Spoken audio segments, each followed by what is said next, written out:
Assalamualaikum warahmatullahi wabarakatuh. Berjumpa lagi dengan saya Dr. Akal ya di channel kesayangan kita, Hidayah Mualaf Channel. Channel yang mengedukasi dan menghibur. Channel di mana oten makan tak sedap, tidur pun tak bisa sleeping ya. Oke, pada kesempatan kali ini kita akan membahas tentang ternyata ya para pendeta atau pastor yang mengoleksi janda itu dosanya diampuni, tapi mereka nggak bisa masuk surga. Ya, kalau nggak bisa masuk surga, ya masuk neraka kan, nggak mungkin pulang ke dunia. Ya, jadi para kolektor janda ini ya, para pendeta, pastor yang mengoleksi janda, itu mereka akan masuk neraka. Ya, itu kata pendeta HTD si very very clear ya, bukan kata saya. Ya, kalau kata saya ya jelas ya masuk neraka semua gitu. Ya, orang yang di luar Islam ya, di luar menyembah kepada Allah yang satu-satunya itu semua masuk neraka. Kalau menurut iman kami ya, tapi ini menurut iman dari seorang pendeta lain mengatakan kalau udah mengoleksi janda udah dijamin mereka ini calon-calon penghuni neraka. Oke, bagaimana pemaparan dari pendeta si very very clear ini ya yang mengatakan parah kolektor janda. Saya juga bingung ya, apakah janda itu dikoleksi?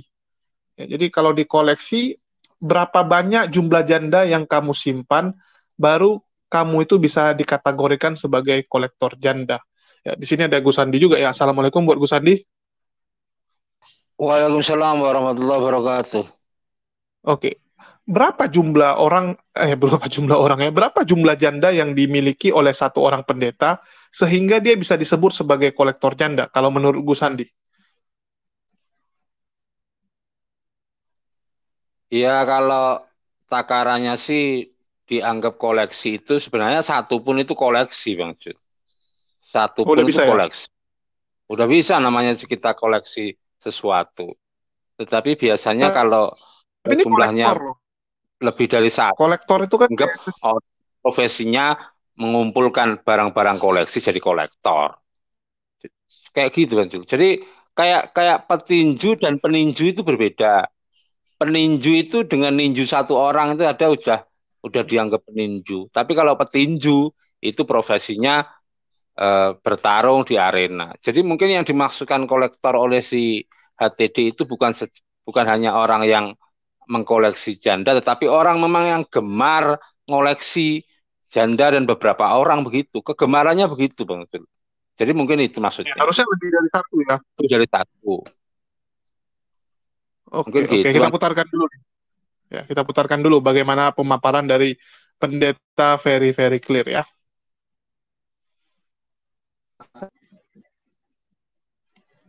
Shalom aleihim, Bisem Yesua Hamasyah, salam sejahtera di dalam nama Tuhan Yesus Kristus. Saya Pendeta Henry Tandianta MBS. Sebelum memulai, saya ulangi lagi ya.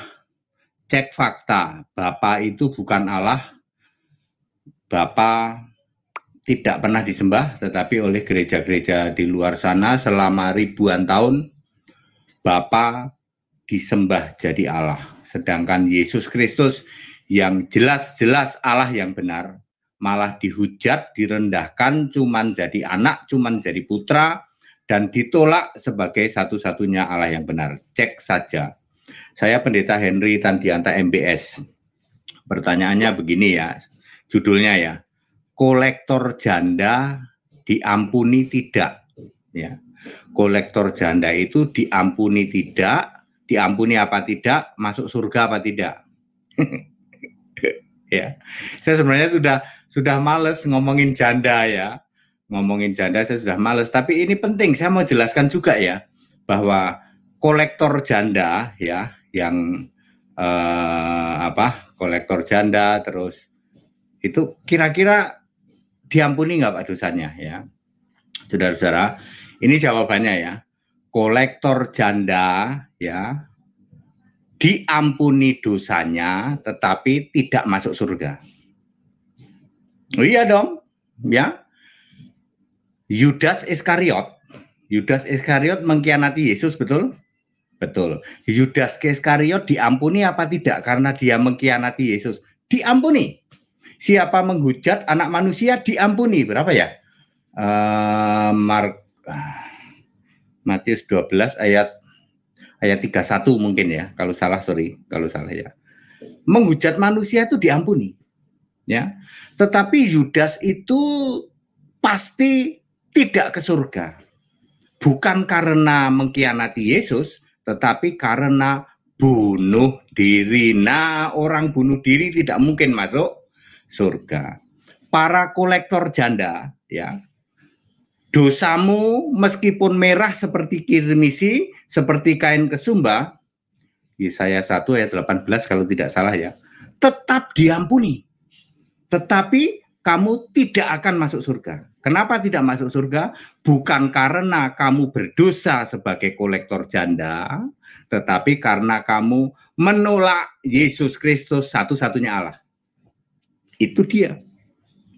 Jadi kolektor janda dosanya diampuni, tetapi dia tidak mungkin masuk surga sebab dia menolak Yesus Kristus satu-satunya Allah.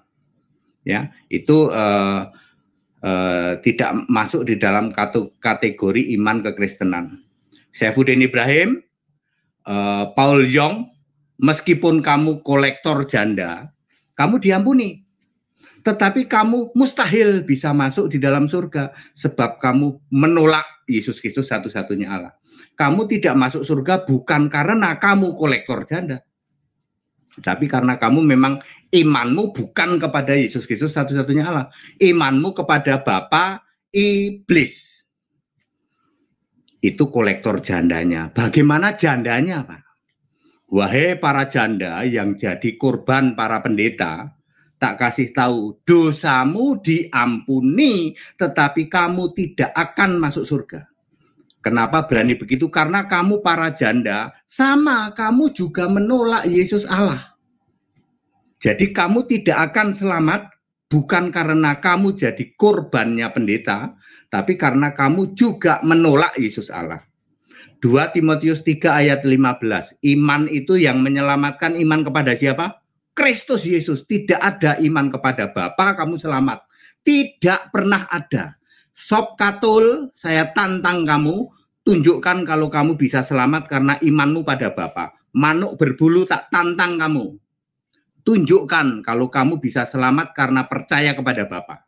Tidak pernah ada. Bapa itu bukan Allah. Bapa itu Allah yang bukan-bukan. Kalau mau selamat percaya Yesus Kristus satu-satunya Allah. 2 Timotius 3 ayat 15.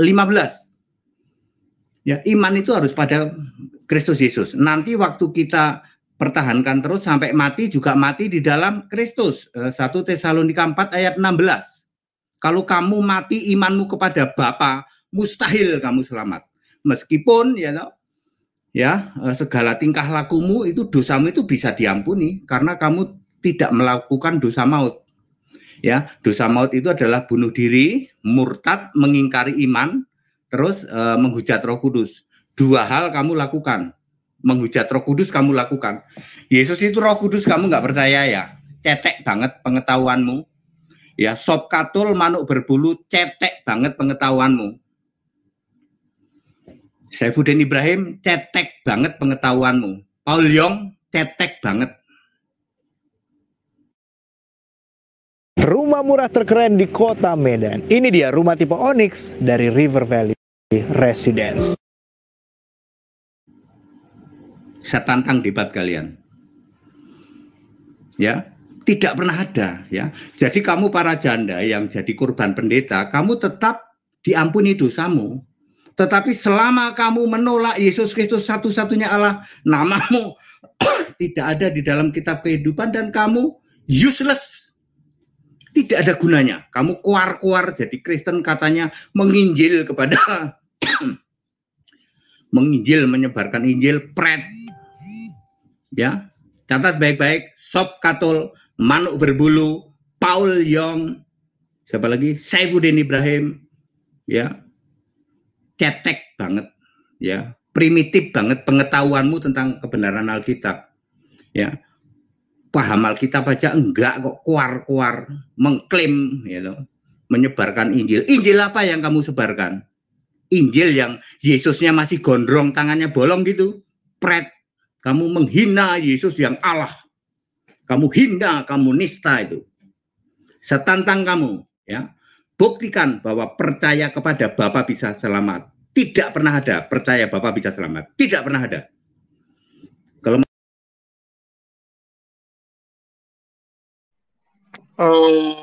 Oke, kita komentari dulu deh. Kita komentari dulu. Ya, mungkin pandangannya Gus Andi melihat apa yang disampaikan oleh pendeta HTD ya. Ini kolektor janda, pendeta-pendeta kolektor janda dan jandanya juga. Itu nggak bisa masuk surga ya, masuk neraka. Menurut Gus Andi, setuju atau tidak? Jadi Bang Jul, apa itu?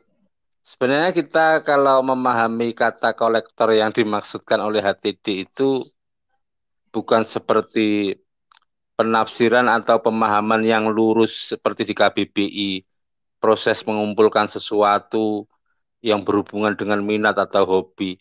Tetapi lebih dari itu sebenarnya HTD itu kepingin menyampaikan bahwa kata kolektor yang dia maksudkan itu konotasinya negatif, Bang Jul. Kalau kolektor misalkan mengumpulkan janda itu dengan prosedur yang benar, dengan tata cara yang tidak melanggar hukum gitu mungkin tidak masalah. Tetapi kan kita tahu, karena konten ini bukan konten dadakan, ini konten yang ada asal muasalnya sebelumnya, jadi kata kolektor yang digunakan itu ya pengumpulan janda dengan cara-cara yang tidak prosedural, yang istilahnya melanggar hukum. Kan bahasanya HTD itu selalu seperti itu. Ya kadang-kadang lucu juga, ini diampuni tapi tidak masuk surga. Sementara kalau kita tahu kan tempat itu kelak cuma ada dua, surga dan neraka. Nah kalau diampuni tapi tidak ke surga itu terus kemana Bang Jun? Itu kan lucu juga.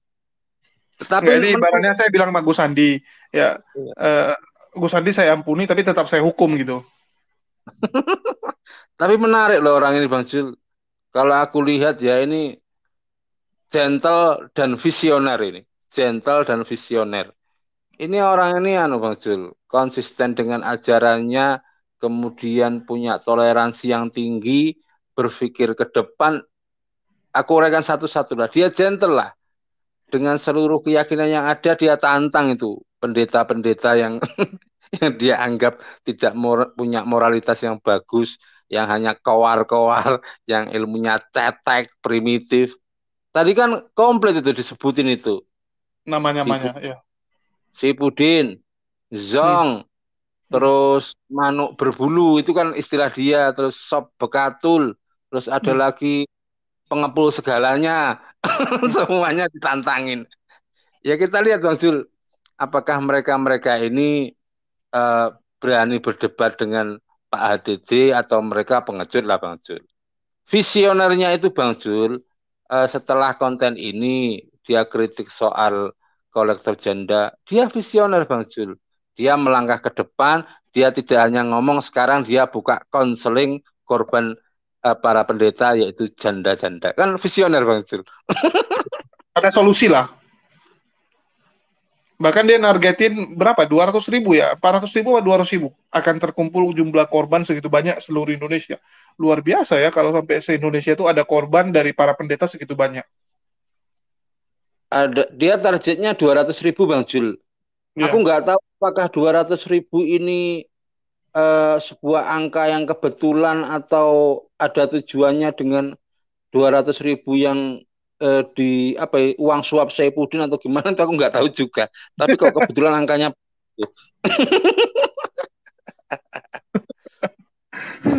sama-sama 200 juta juga ya, 200 juta yang dilarikan sama anak Joshua Teo dibilangnya. Jadi kalau ada 200.000 korban, kalau satu orang nyumbang 1.000 aja ada 200 juta juga. Udah bisa balikin uang Saipudin tuh. Iya. Tapi kita jujur ya Bang Jul, kita jujur lah. Kita sebagai umat Islam itu melihat HTD lah, meskipun statementnya itu kadang-kadang ya banyak benarnya, ada unsur lucu dan sindirannya, meskipun beberapa atau terkadang juga ngawur juga. Itu kita yang salut dari beliau itu apa Bang Jul?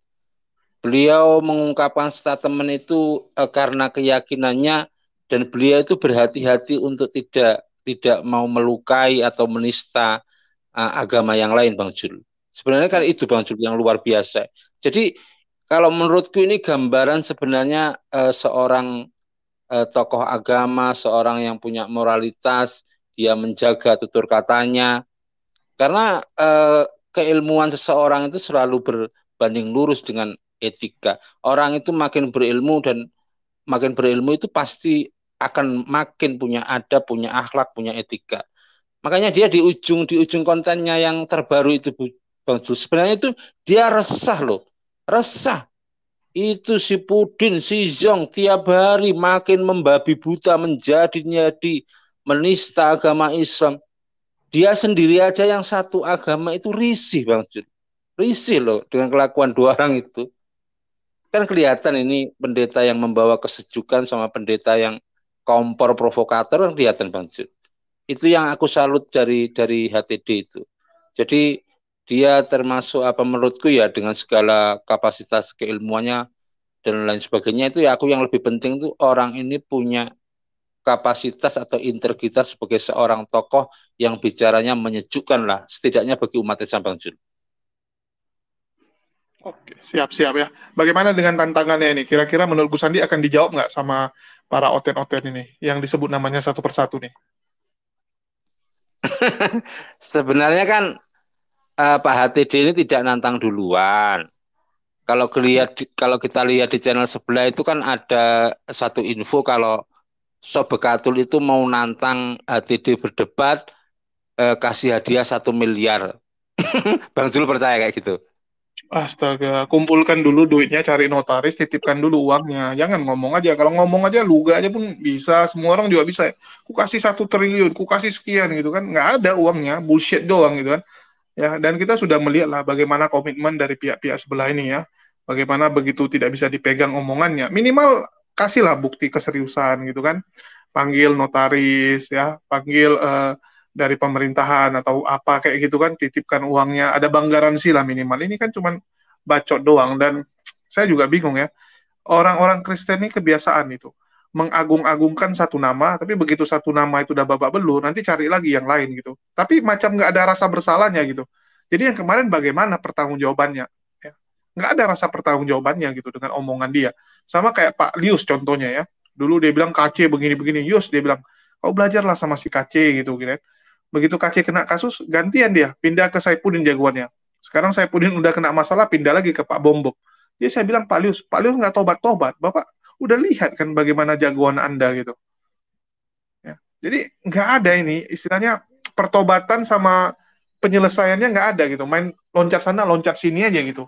Saya kadang-kadang, aduh, no comment lah ya. Nanti mungkin kita akan buat konten khusus menanggapi bacot-bacotnya dari pihak sebelah gitu kan.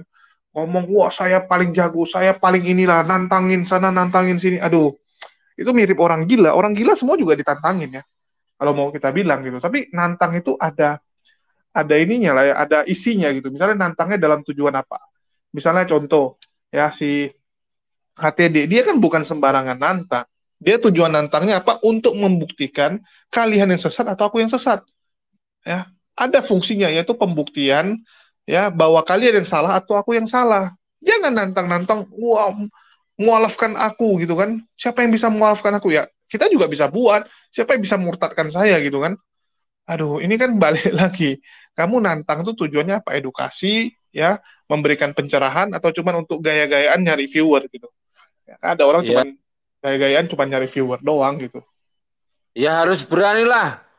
Pak HTD itu dia kasih kok, kasih keringanan kok. Aku satu sama kamu 10, 14 orang. Masa nggak berani Bang Jul? Ya suruh Kita bikin tunggu lah. tim tuh. Si Zong, si Pudin, Sobekatul suruh bikin tim hadapi HTD.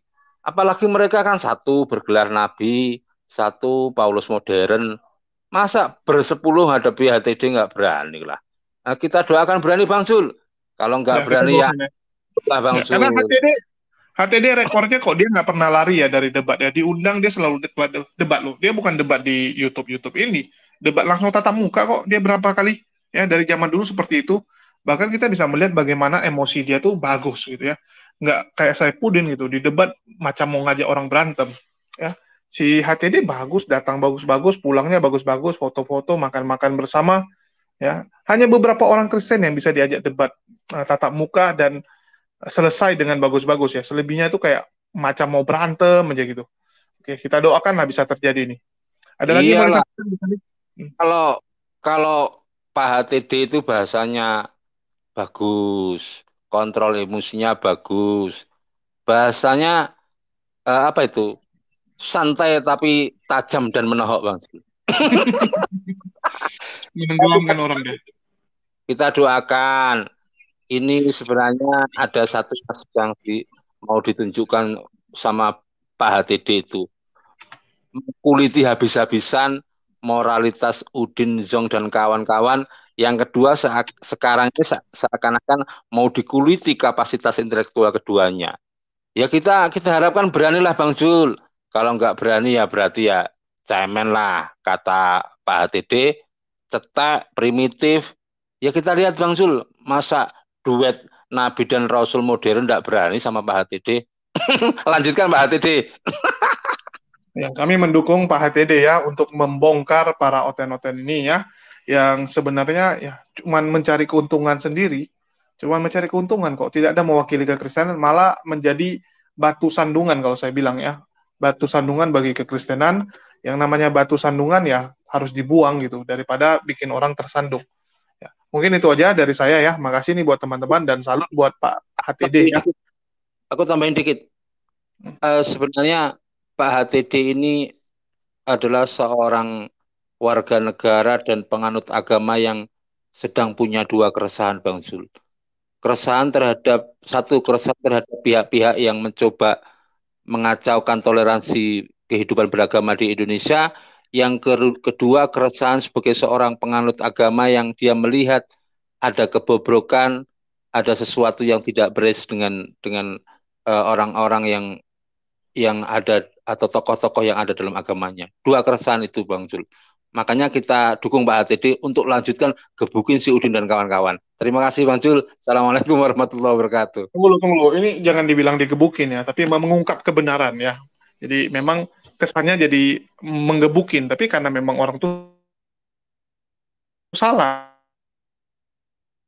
Ya kalau tahu narasinya maksud Kan gebuk di apa ya kalau panjang nggak tahu. untuk terus bisa ya untuk terus bisa menyuarakan benar ya kami apa selama yang dilakukan benar kami akan terus mendukung. Jadi jangan takut Pak HTD ya, apalagi kalau ada ancaman-ancaman mengatakan akan saya lapor lah beginilah begitu gitu ya, nggak apa-apa Pak, kami akan mendukung. Kalau Bapak membutuhkan ya bantuan, jangan segan-segan menghubungi saya, nomor WA saya juga saya taruh ya, dan saya rasa Pak HTD juga punya nomor saya, waktu itu pernah satu grup soalnya ya, jadi dan dulu saya beberapa kali undang dia ya, undang Pak HTD, cuman Pak HTD itu nggak bisa naik ke StreamYard, dia cuma bisa ke Zoom dia bilang.